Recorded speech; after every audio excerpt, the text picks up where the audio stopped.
So Europe has a rich history of ghost stories and legends, with many creepy tales tied to its ancient castles, battlefields, and historical events. One of the scariest European ghost stories comes from Scotland, and it's about the Mackenzie Poltergeist at the Greyfriars Kirkyard in Edinburgh. The haunting has led to the creation of ghost tours and investigations, and is often considered one of the most haunted places in Europe. Whether you believe in the supernatural or not, the atmosphere surrounding the site is eerie and filled with unsettling stories. Underwear, alcohol, syphilis, murder, forbidden.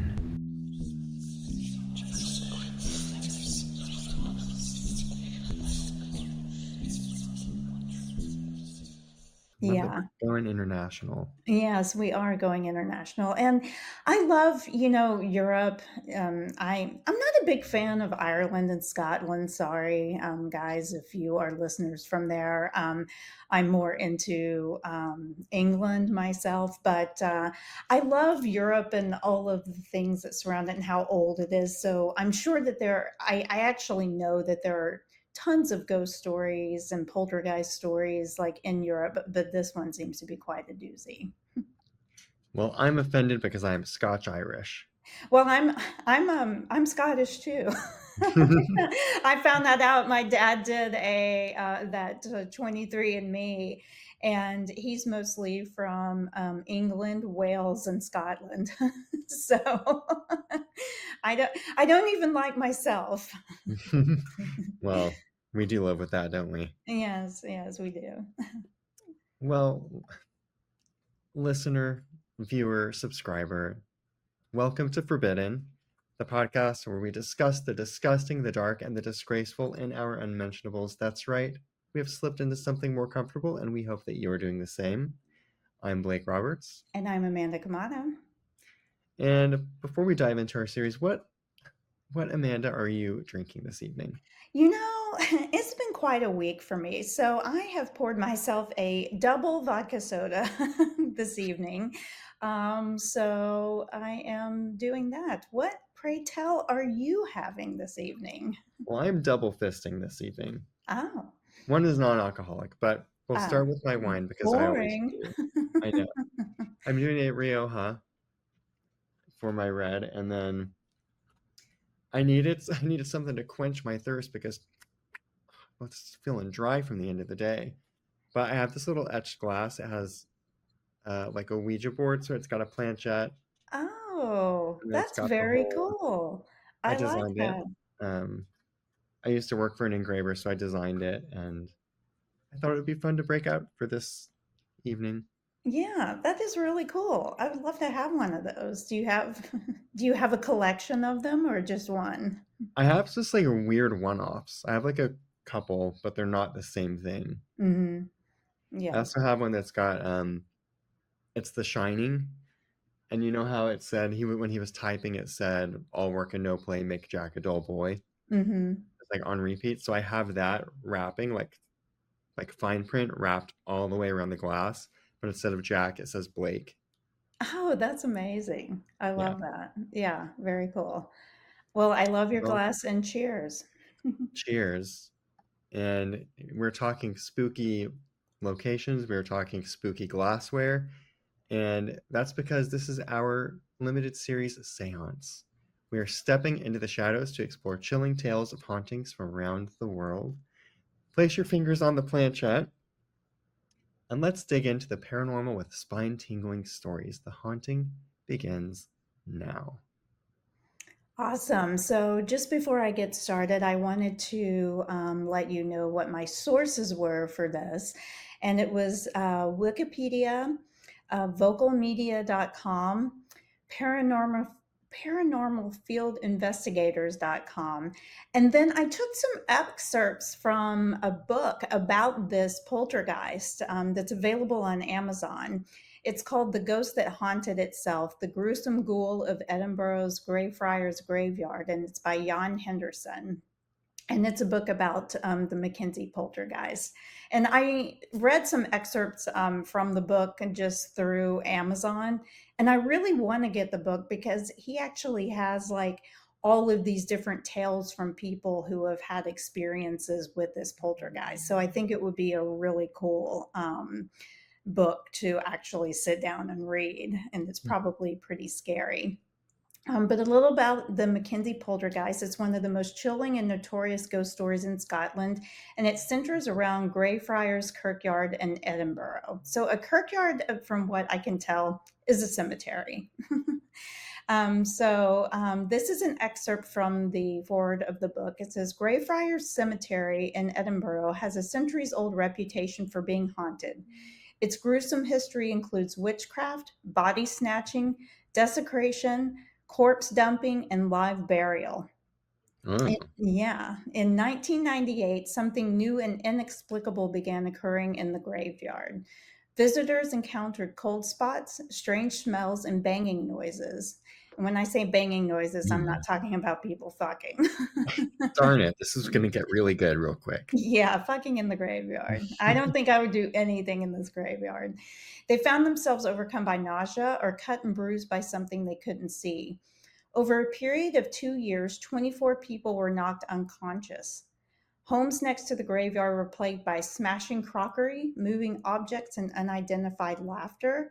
Witnesses to these incidents ran into the hundreds. The section of Greyfriars where the attacks occurred is now chained shut, but the poltergeist still grows stronger. So, this whole terrifying haunting is tied to a historical figure named George Mackenzie. He was a 17th century lawyer known for his brutal treatment of the Covenanters, a group of religious rebels who resisted the imposition of Anglicanism in Scotland. So here we go with religion causing problems again, folks. What? Even in the 17th century, of course. The tale is probably even more so in the 17th century.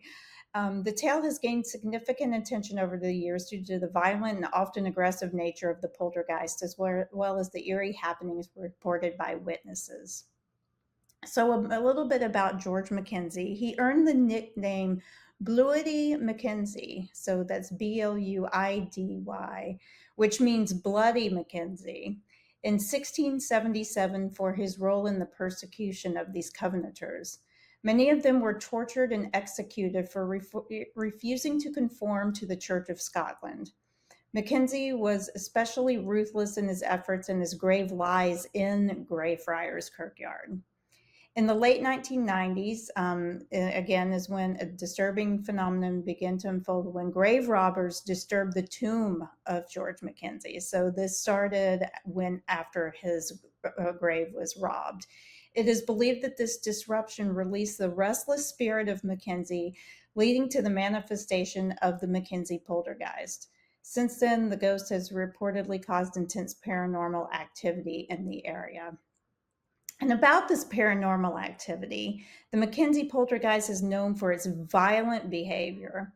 Once again, hot and cold spots. A characteristic feature of the haunting is the sudden appearance of bone chilling hot and cold spots in the cemetery, which are often followed by a sense of dread or unease. Apparitions.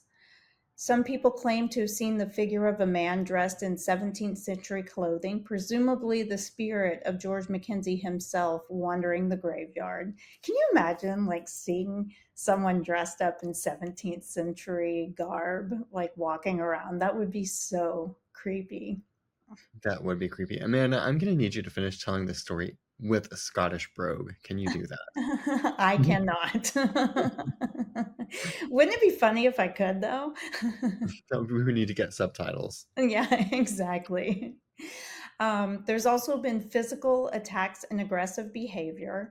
Many visitors to Greyfriars Kirkland have claimed to have been scratched, shoved, or even bruised by an invisible force. Some visitors have even experienced fainting or sudden feelings of intense fear due to these attacks. One of the most unsettling aspects of the Mackenzie poltergeist is the reports of it becoming aggressive towards people who show an interest in the grave or the spirit. There have been claims that people have been knocked to the ground, scratched, shoved, or otherwise harmed by an unseen force.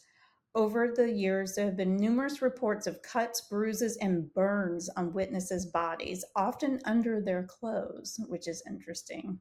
Hundreds of photographs have been taken of these marks, as well as many pictures of an unidentified shape in the tomb. So, very strange that people have been attacked like under their clothing and don't really know that they've been attacked until they take it off. You know what I Yeah. mean? Yeah, it's Where where are all the sexy ghosts? I I know, mean, right? you go under my clothing. I just like a nice hand job or something. Yeah, just something really, really innocent. Nothing that big. Not asking for Um, much. Casper the Friendly grown-up ghost. Grown up ghost. There have been also unexplained smells, which is gross, and auditory anomalies, including knocking noises under the ground and inside the tomb itself. Dead animals are found unmarked in front of the Black Mausoleum, which is where his grave is located. People have complained that an unseen apparition has pulled their hair, grabbed their legs and arms, and hit them. One or two have even claimed to be possessed by the poltergeist itself. The area actually has been exorcised twice. So they've had two exorcisms there, both times unsuccessfully. And poltergeist activity has been reported in 4 different houses around the graveyard, and the area is plagued by fires. Isn't that crazy? I mean, like, I was reading one of them, and it was talking about one of the houses where they would hear like things going on upstairs, like with no one being there, like the toilet flushing and stuff like that. One person claimed that there was blood that came down their walls at one point and that sort of thing. I mean, this was from that book. I don't know if this is true or folklore, but I have to tell you that it's scary as shit. It sounds like the Poltergeist movie almost. Yeah, but maybe people are misreading it. Hear me out on this because it does sound a little bit sexy. There is hair pulling, there's scratches, the possession, Bruising. yeah, bruising, the possession thing, he's coming inside you. This all sounds pretty enticing to me, Amanda. Maybe you should go to Scotland and check out this graveyard. Maybe so. Yeah. I wonder what this George looked like. I wonder if we can find an old etching of him. Yeah, we probably can, I bet, online.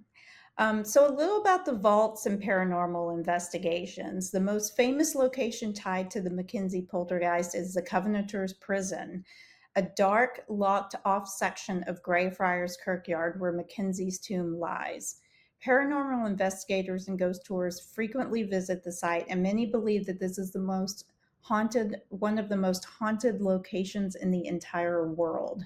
The haunting is particularly active in the vaults beneath the graveyard, where the tormented spirits of the Covenanters that he basically killed are thought to linger and where the Mackenzie poltergeist is said to reside.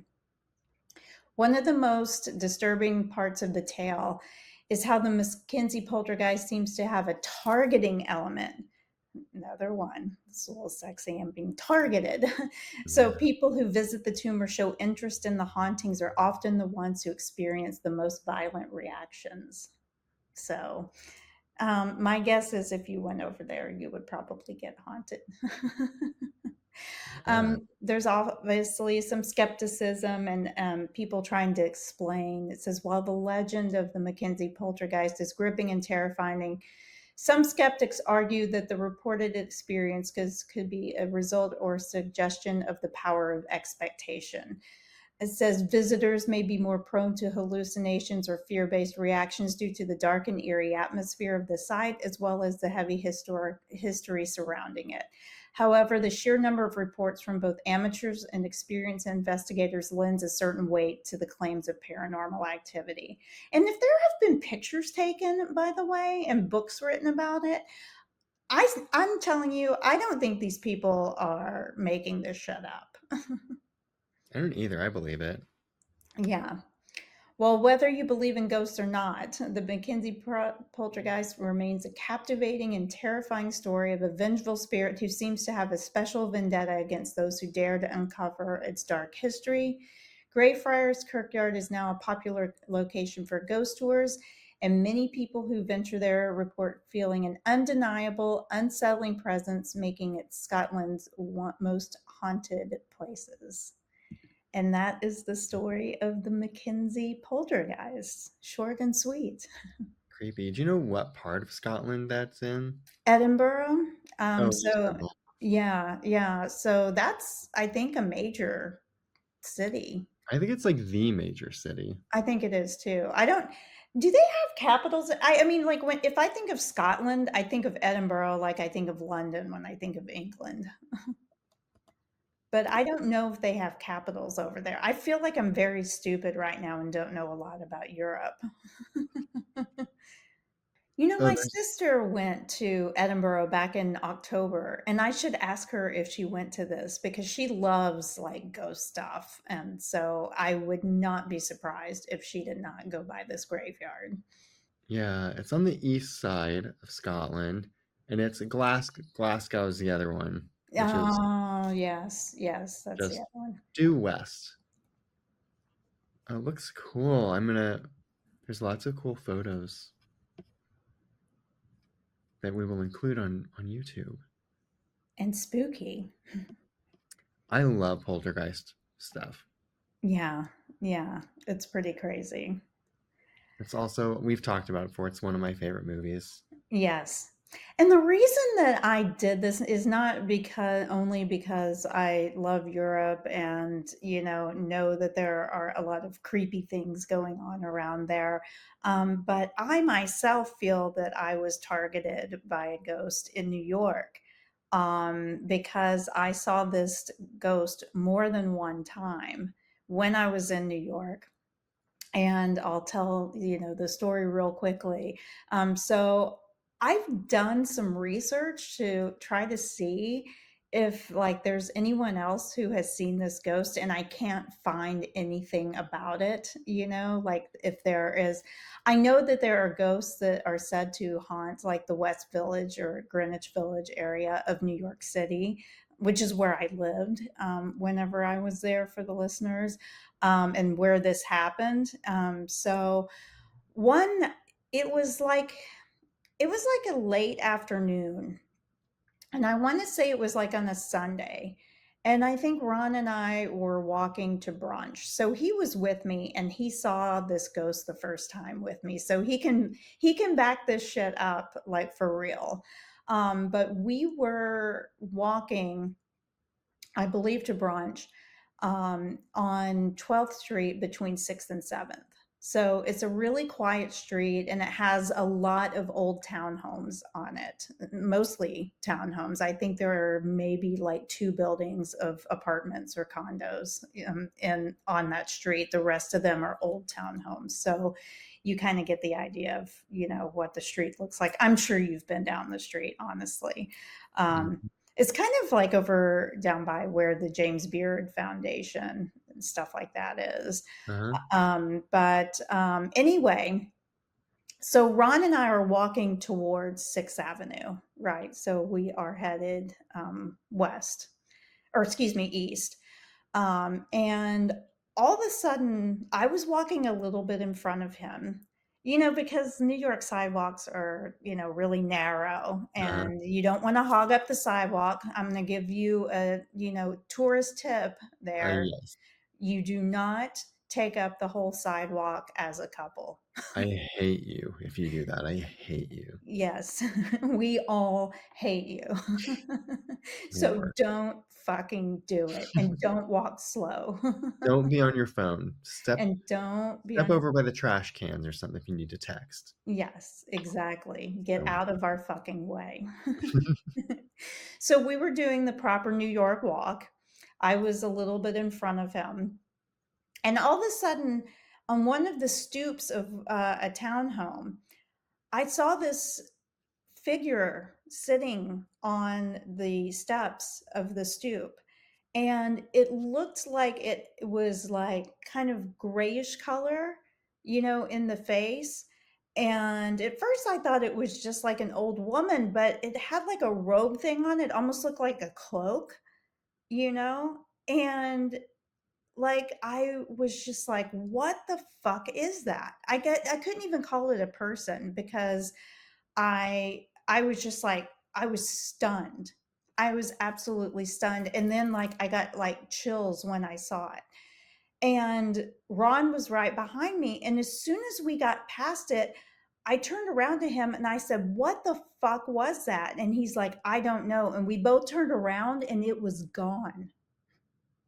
Like literally turned around within a few seconds and of me saying that, and it was gone. Because I waited until I was sort of out of earshot and I turned around and I was like, "What the fuck was that?" And he was like, "I don't know." And then we turned around and it was gone. So, or when you first saw it, what made you think that it was something supernatural versus like, because you know how you see people dressed up like during Comic Con, or people just are they're just are weird New Yorkers, and that's the only Yeah. reason why I asked that is like you clearly felt like it was something different. What made you feel that? Her if it was a woman, which it felt like it was a woman, like her face like seemed like translucent. Okay. You know what I mean? Like Mhm. it felt like just something was different and off. And what was really freaky was that it's just started raining here, so I don't know if my internet is about to go out. Oh yeah, you're breaking up. Yeah, it's like pouring rain here. Um, but yeah, I think that what really made it seem like it was something different was like the person just looked translucent and they didn't look like they were dressed up for anything. You know what I mean? It almost looked like they were sort of tattered and not like in a homeless person way.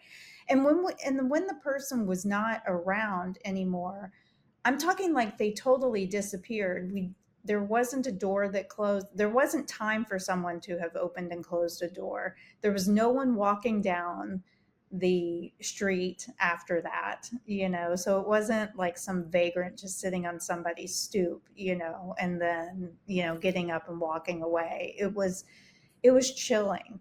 So Ron and I both saw it and we were both freaked out about it.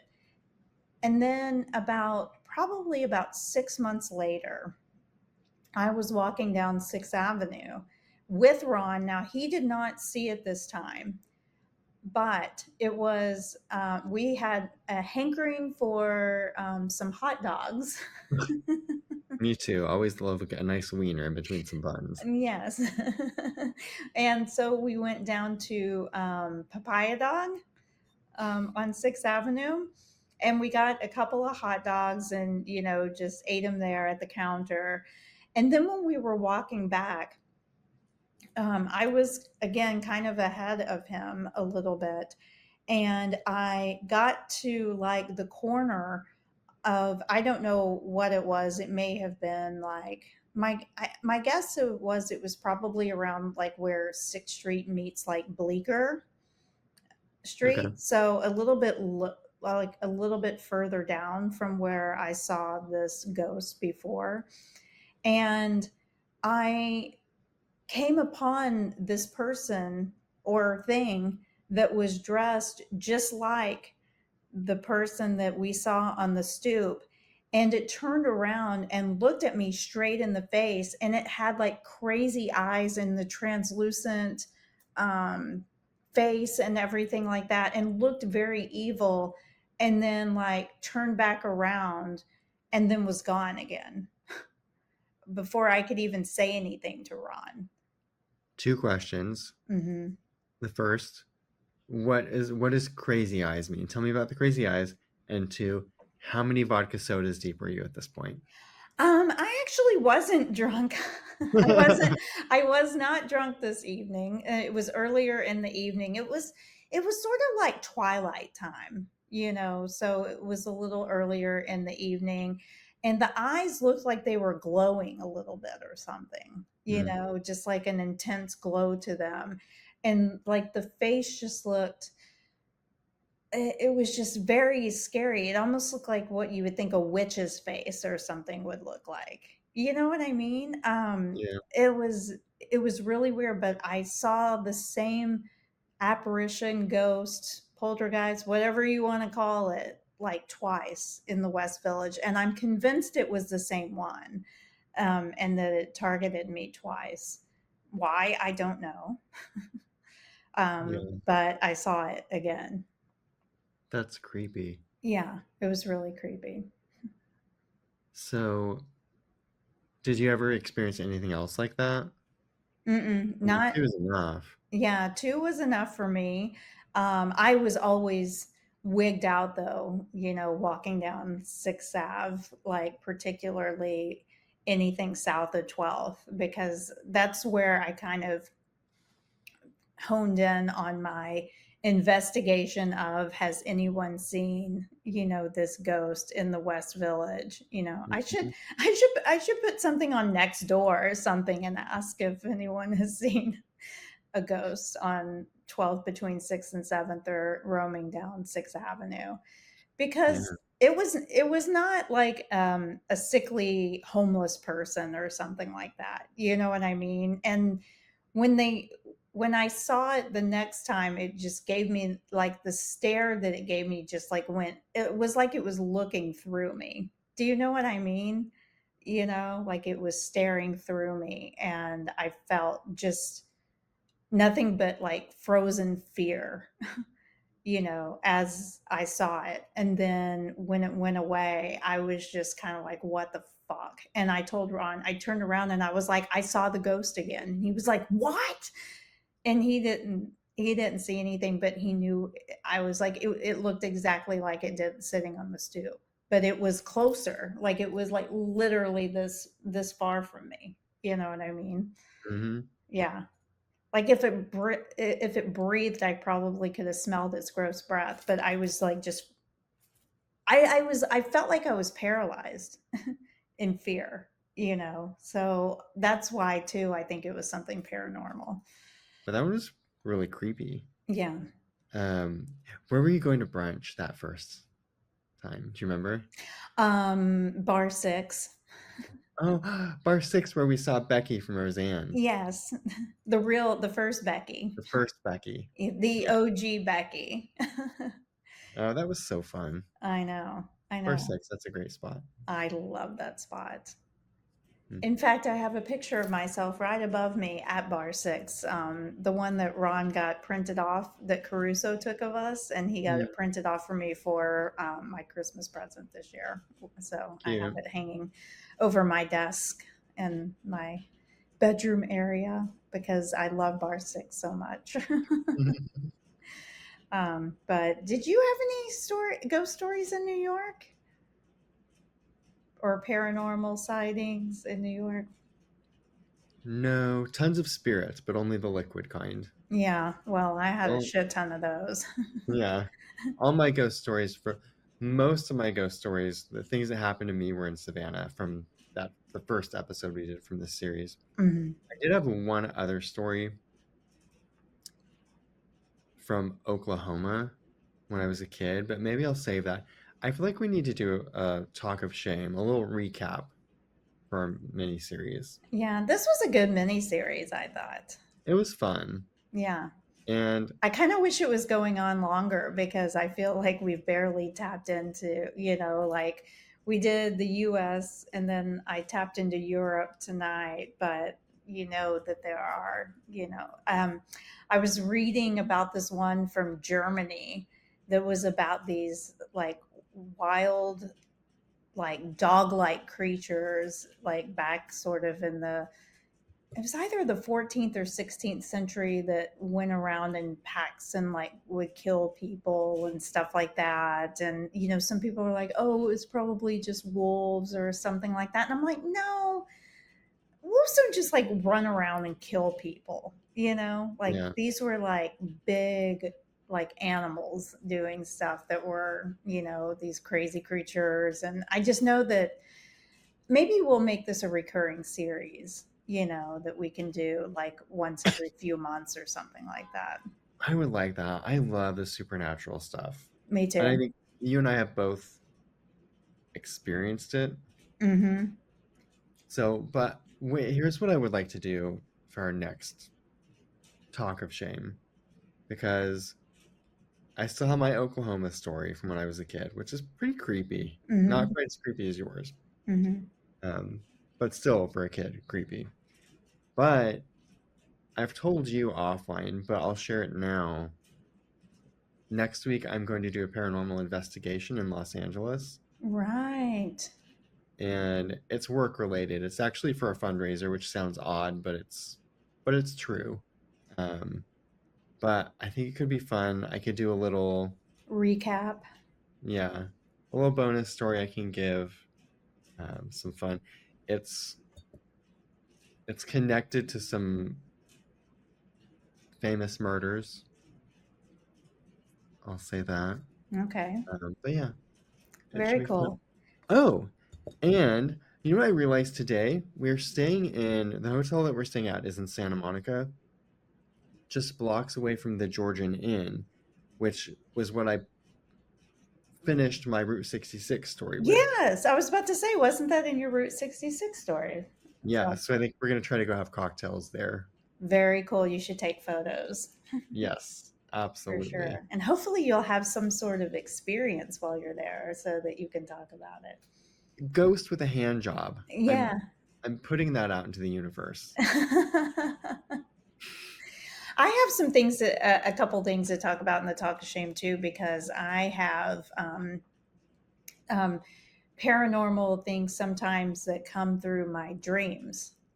Hmm. So I wanted to talk about like something like that just to see if you ever have, which I won't get into right now, but I'm just kind of wondering if you or any of the listeners have ever experienced something like this, because like the actions are so vivid that it seems like it's real. You know what I mean? Yeah. I know we always ask, like, or we always tell people they can email us or that, comment below if you're watching this on YouTube. But I would love to hear people's, or even if you just believe, like a yay or nay. I just am sort of interested in Yeah. how many people, because I think I've said this before, but I was sort of like a little bit agnostic about it growing up. I always wanted to believe it. And I did have that one experience as a kid, which I'll talk about next time. Um, but you sort of question yourself after the fact. Like, was that really real? Yeah.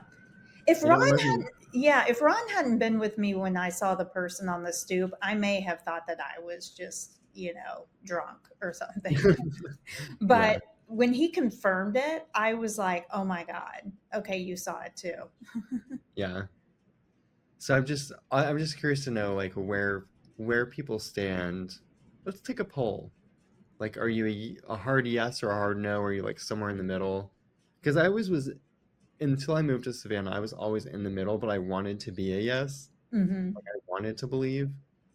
Um, and now I'm a firm yes. Yeah.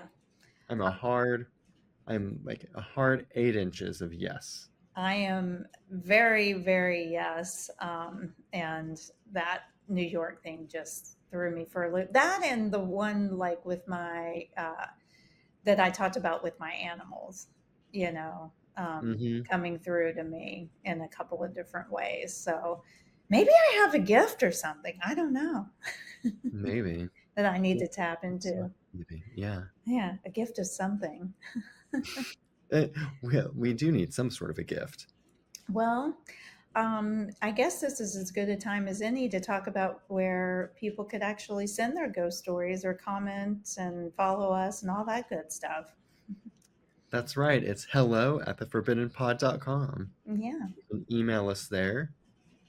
Like I said, you can drop comments for us. Um, rate, review, and subscribe wherever you're listening or watching. We are on obviously YouTube, Apple, and Spotify. You can follow along on social media at The Forbidden Pod on Instagram, Facebook, and TikTok. Although I have not been updating at all lately, and maybe I will change that. Maybe I'll do a little recap Yeah. or recap series of this series because Yes. I really have enjoyed this one. Yeah. And I've had a rough couple weeks, so www.theforbiddenpod.com is a little behind itself for our content, but there's lots of content on there that you can go back and look at, and before I get everything back up and ready. Hopefully by the weekend, I'll get caught up on that. But I've had a hellish 2 weeks that I've been dealing with some family things. So, listeners, fuck you and give me a break. No, Carter.